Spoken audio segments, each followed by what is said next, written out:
and you're at the gun store and you're still trying to figure out what to do with her, and her friend is calling you and harassing you and pissing you off, as you said in your text message, and you made the decision at that point in time you had to do something with her body, isn't that what happened? No, ma'am. Isn't it just like your phone says, that at 4, you went back to 420, you told Javon, go on, Sierra's gonna come get me, and you got back in Anitra's car, and you drove it over ditches and trees, causing the bumper to fall off, causing everything else to break apart, and you dumped your soulmate like garbage in the middle of the woods, didn't you, sir? No, ma'am. That right there is a prosecutor in a Georgia courtroom telling a 22-year-old soldier exactly what she believes he did to the girl he called his soulmate on Valentine's Day 2020. His name is DeMarcus Little, and her name was Anitra Gunn. She was a college senior with a plan, a future, and people who loved her, and she never made it out of that Valentine's Day weekend alive. Before we get to what happened to her, let us go back and understand who she really was and who the man sitting across from that prosecutor really was behind closed doors. Anitra Lachey Gunn was born on November 6, 1997, and she grew up in Atlanta, Georgia, the kind of city that raises people tough and close to their roots. And Anitra was exactly that. She was deeply connected to her family and always made sure the people around her knew she cared about them. She had one brother, Antoine, and one sister, Aisha. And through her mother's side of the family, she had deep roots in the small communities of Camp Hill and Opelika in eastern Alabama. Even as she grew older and moved away for school, she kept those connections alive. That was just who she was, someone who stayed plugged in no matter where life took her. In 2016, Anitra graduated from Westlake High School in Fulton County, Georgia, and went on to attend Fort Valley State University, a historically black university in Peach County, Georgia. She was studying agriculture with a focus on veterinary technology, which fit perfectly because she loved animals and had a gentle way with living things. By 2020, she was a senior, just a few months from finishing her degree. She had already been accepted into a continuing education program in Arizona, so the next chapter of her life was already mapped out and she was walking straight toward it. While Anitra was at FVSU, she worked part-time as a server at a local restaurant called 1836, and people who worked alongside her knew her as someone with real warmth and a work ethic to match. She also sang in FVSU's concert choir and the Voices of Faith gospel choir, and anyone who heard her remembered it. Her close friend Asia Ward described her as someone whose energy filled up any room she walked into. Showed me what it was to be a friend. She showed me that a bond is only as strong as its weakest link. And as soon as I can walk in the door, I would hear that voice saying, "Welcome, Mel Williams, to 1836. Don't think for 1 minute that Anitra has stopped singing. No, she hasn't stopped singing, she just changed choirs. Now let us talk about DeMarcus Little, the man at the center of everything. On paper, he looked like someone who had done everything right. He grew up in Warner Robins and Fort Valley in Middle Georgia, not far from where Anitra went to school. He lost his mother to colon cancer in 2005 when he was only about 8 years old.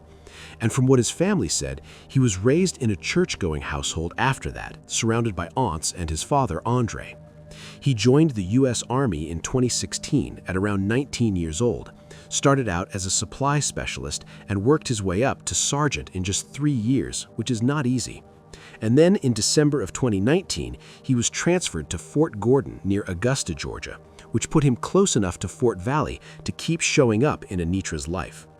The two of them met sometime in 2019 and got into a relationship, and from the outside, it probably looked like two young people doing their thing. But behind the surface, something was very wrong from the early on, and the proof of that was sitting right there in DeMarcus's own phone. Georgia Bureau of Investigation agents pulled hundreds of text messages off that phone when they were building their case. They painted a man who was controlling, jealous, and emotionally suffocating from the very beginning of this relationship. One detail that stood out immediately was that DeMarcus had saved Anitra's contact in his phone simply as the letter N. Not her name, not something sweet, just N. And if that doesn't tell you something about how he saw her, the messages themselves will. As early as September 2019, just a few months into the relationship, he was already telling her he was tired of being played and that she needed to fight and deal with it when she pushed back. When she told him that threats and abuse weren't going to stop her from leaving, he didn't step back, he escalated. By October, he was texting her that his mercy has limits because he suspected her of talking to another man. They had barely been together half a year, and he was already talking about extending mercy to her, as if her freedom was something he was generously allowing. Then came November 1st, 2019, and Anitra decided she was done. She sent him a text that was clear and direct. November 1st, 2019 at 12:28:19 a.m. I think we should stop talking to each other altogether. That's the only way you'll be able to process what's actually going on, and I won't keep changing my mind just to accommodate to your feelings. She even told him she loved him in the same message, which shows you just how tangled up this whole thing already was. She was trying to leave someone she still had real feelings for, and that is one of the most dangerous positions a person can be in when the person they're leaving refuses to let go. Because DeMarcus didn't accept that breakup. He waited a few hours and then sent him a string of messages in the middle of the night telling him he was going to kill himself. I swear I don't want you to feel responsible, Anitra. I was broken before you ever came along, and now it's nothing left. Anitra spent the next morning calling him back around 60 times. When he finally responded that afternoon, he told her he had been to the hospital because an unaliving attempt didn't work. And within 5 days of that, they were texting again like the breakup had never happened. That was the cycle. He would pull her back in every single time she tried to get out, and the way he did it was by making leaving feel like it would destroy him. After that November breakup attempt, the behavior didn't slow down, it got worse. And in the months that followed, the messages between Anitra and DeMarcus showed a man who simply could not tolerate the idea that she had a life he wasn't fully in charge of. Just days after she tried to leave him, he was already sending warnings about another man she was supposedly spending time with, even though they were technically broken up at the time. He told her they were going to have problems if she went out with this guy, and he described himself as someone with God's reach. 952, DeMarcus Little, like, bro, we finna have some serious problems if you go out with him. As if that was not enough, he sent her a screenshot of a conversation where he appeared to be offering someone around $200 to physically harm the man he was jealous of. Little even sends a screenshot of a text message to her. It shows Little offering someone $200 to harm the man he believes had a relationship with Gunn. Then in January 2020, text messages reveal Gunn's distress over her relationship with Little. You just came in my house last night without open invitation, touched me several times after me repeatedly asking you not to, forcefully took my keys away from me, but when I retaliated, I was the bad guy. When Anitra confronted him about it, he said the screenshot was fake. She told him he had gone too far and called him crazy, but she was still in communication with him because, again, that is how this cycle worked. In December of 2019, DeMarcus drove from Augusta to Fort Valley to see her and took her phone without her permission while he was there. When she called him out about it, he made excuses, and she demanded he stop being manipulative. He kept right on doing it. By January 2020, about 1 month before her death, Anitra sent him a message that described exactly what living with his behavior felt like. She called his behavior manipulative, evil, and narcissistic. She had him standing outside her house, refusing to leave. She described him entering her home without being invited and wrongly touching her after she repeatedly told him not to. Then came February 5th, 2020, 9 days before Valentine's Day, and DeMarcus crossed a line that went well beyond angry text messages. Around 3 in the morning, while Anitra was asleep inside her apartment in Fort Valley, he showed up outside, threw a brick through a window near her back door, and slashed 2 tires on her car. She woke up to the sound of the impact and figured it was just her animals moving around. When she filed a police report later that morning, she told the officer she did not know who was responsible and had no issues with anyone. She did not name DeMarcus. He later admitted to investigators that he did it because he had seen her with another man after she blocked him on her phone. He said he paid around $900 in damages afterward, as if money could undo what he had shown her about himself. He was charged with criminal damage to property, bonded out, and was walking free 9 days later when Valentine's Day arrived. Now here is where we get into the night when everything fell apart. February 13th going into the 14th of February, 2020. DeMarcus, Anitra, and their friend Javon Abram had all been at a party on Carver Drive in Fort Valley that Thursday evening. Around 11 that night, Abram picked Anitra up from the party and drove the group over to her apartment. But instead of staying there, DeMarcus and Anitra ended up going to a Waffle House in Byron together, a town about 10 to 15 minutes away, around 2 in the morning. That Waffle House stop was the last time anyone outside of that house saw Anitra alive. After the Waffle House, they went to the home of DeMarcus's aunt, Cherie Tolbert, who everyone called Aunt Glock, at 427 Chestnut Hill Road in Peach County. DeMarcus had texted her earlier asking her to leave the screen door unlocked. Cherie, who was a nurse working long shifts, had just clocked out at 1:52 in the morning and arrived home right around the same time the couple showed up. She saw them come in together. Anitra was wearing a tan sequin top and very short denim shorts. Cherie spoke to her briefly and then went to the other end of the house to get ready for her next shift. A noise outside, and I went to the door, and I heard talking, and so I went to the door, and I have an oval glass door. I looked up on them, and I saw it was Anitra and DeMarcus, so I opened the door.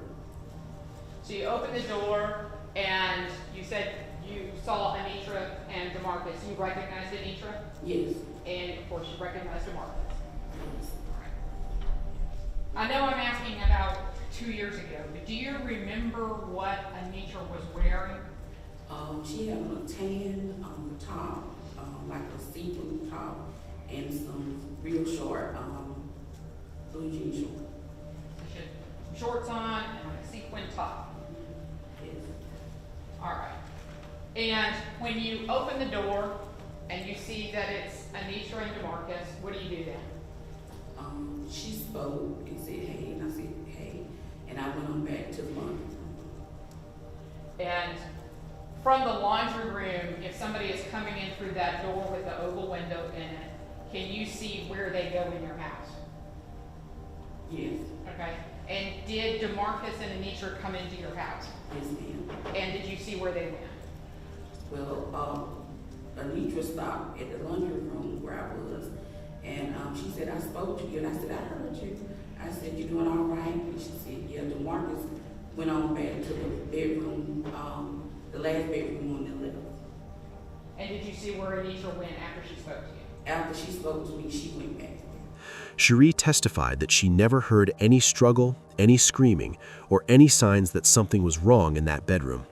She described herself as a heavy sleeper and said she left the house around 8:30 in the morning to go back to work, with both DeMarcus and Anitra still inside, quiet.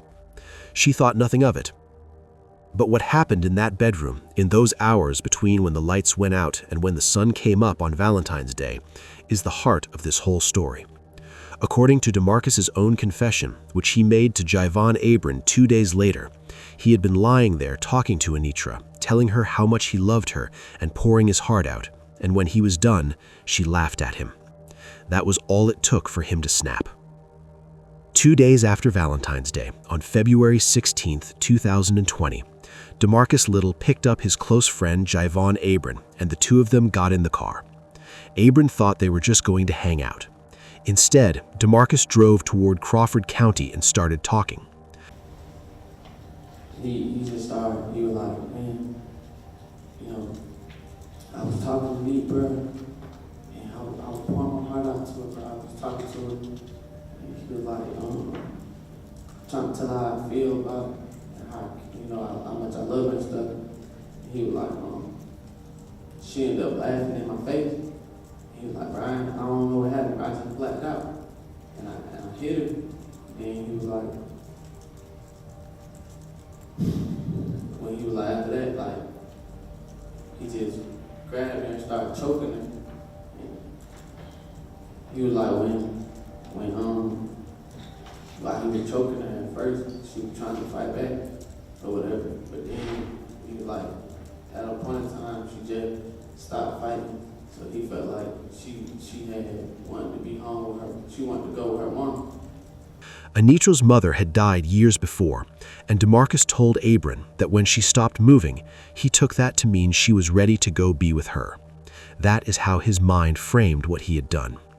After she went still, he wrapped her body in a blanket, dragged her out through the back of Aunt Glock's house, and put her in the trunk of her own 2013 Chevrolet Cruze. He then drove that car, with her in the trunk, down a narrow, overgrown path off Greer Road in Crawford County, pushing through brush and trees until the front bumper was torn clean off by a tree. He left her body there in the woods, partially covered with branches and debris, barefoot, still in the same clothes she had worn to the party the night before. He had told me that he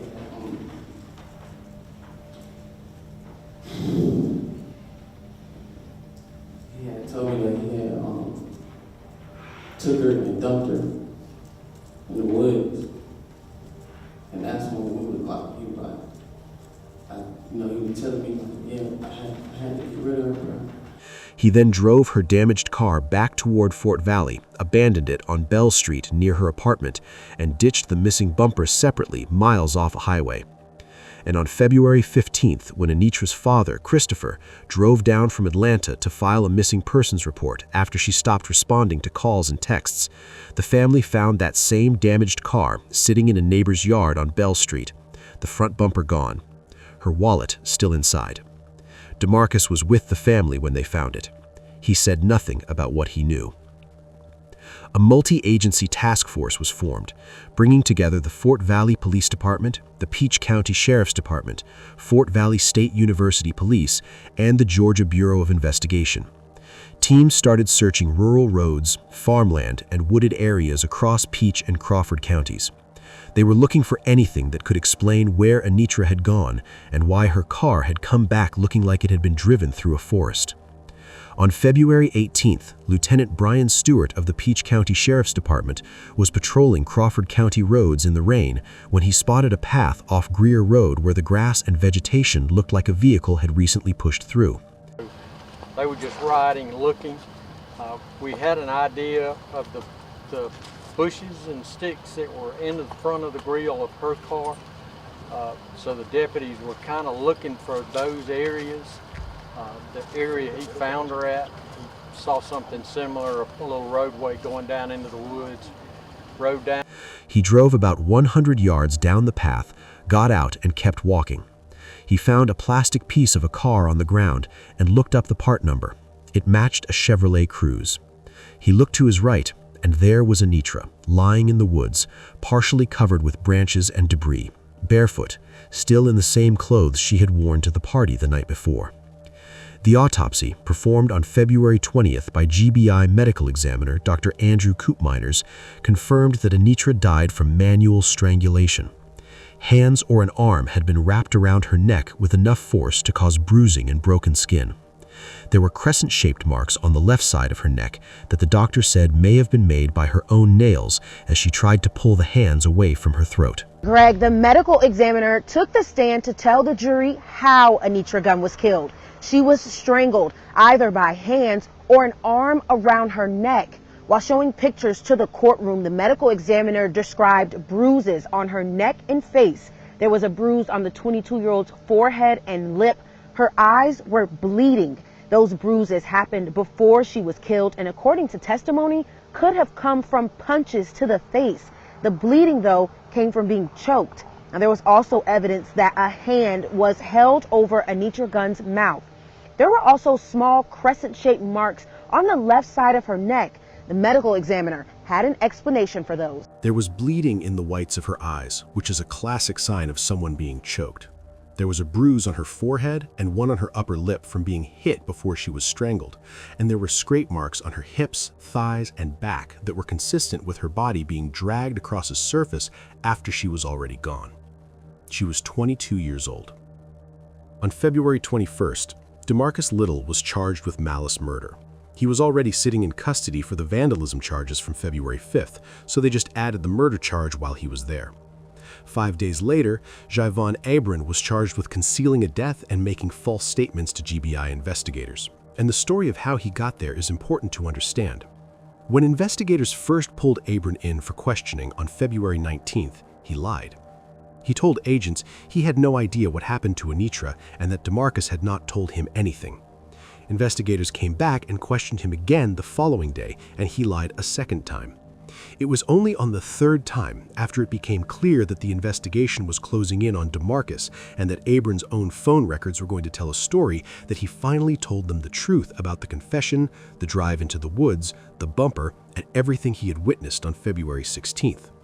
On top of that, the GBI confirmed that Abram had physically driven DeMarcus away from the area where Anitra's car was abandoned after DeMarcus dumped it on Bell Street, which meant he had actively helped DeMarcus put distance between himself and the crime scene. He did not kill Anitra, and he testified that he was terrified of DeMarcus that day, but the law drew a clear line. He knew what had happened, he helped cover it up, and then he lied to agents about it twice. That was enough for charges. The murder trial took place in Peach County Superior Court in March of 2022, 2 years after Anitra's death. The evidence prosecutors brought to that courtroom was overwhelming. There was Abram's detailed testimony about the confession. There was cell phone location data placing DeMarcus's phone at Aunt Glock's house, near the abandoned car, and in the exact wooded area off Greer Road during the window when the body was dumped. They were his fingerprints and palm prints inside Anitra's car and on the trunk lid from her being dragged across the dump site. And there were the months of controlling, threatening text messages that showed exactly the kind of man he was when he felt like he was losing control of someone. DeMarcus took the stand in his own defense and called Anitra his soulmate. He said he could never have hurt her.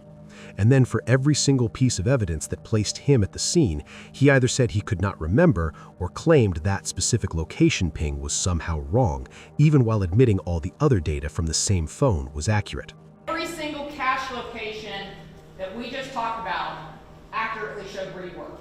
Those my whereabouts where I went, where I drove. Yes, ma'am. So those same cache locations show at 103, you driving on Tanglewood Road, headed toward Greer Road. Is that correct? No, ma'am. So your phone went offline at that point? I know where I went. And then those same cache locations, which were right from noon until 1 o'clock and from 2:20 for the rest of the day, they then show you in the woods off Greer Road, correct? No, ma'am. And in court, when prosecutors confronted DeMarcus with those messages, he said he was not the monster they were making him out to be because the relationship also had good times. Not to be like I'm a monster, because if I was a monster, she would have left me a long time ago. But we know what was going on. It's something that you want to understand. Every relationship has problems. We all know that. Every relationship has You problems. show the bad text messages. You can show the good times we had, because that's your job. Assistant District Attorney Don Baskin walked him through every contradiction with steady, controlled precision, and the jury was watching every second of it. After 7 days of testimony and about 3 hours of deliberation, they came back with their answer. Right, I'll ask the defendant to stand to receive the verdict. I'll ask the clerk to publish the verdict. The Superior Court of Peach County, State of Georgia versus DeMarcus Devontae Little. The verdict is count 1, malice murder. We the jury find DeMarcus Devontae Little not guilty. For count 2, felony murder, we the jury find DeMarcus Devontae Little guilty. Count 3, aggravated assault, we the jury find DeMarcus Devontae Little guilty. This 15th day of March, 2022. All right, you may be seated.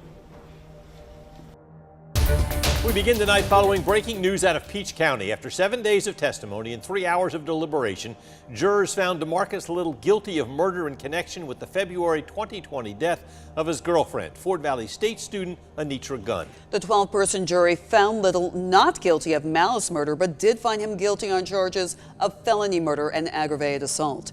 Tonight, Little was sentenced to life without the chance of parole. Ashlyn Webb was in the courtroom as Little took the stand, and she joins us live outside the Peach County Courthouse with the details.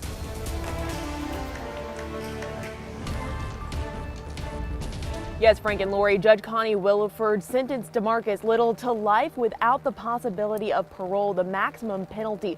This comes after 7 long days of testimony where we heard from key witnesses, including Gunn's best friend, Little's aunt, Little's best friend, and even Little himself.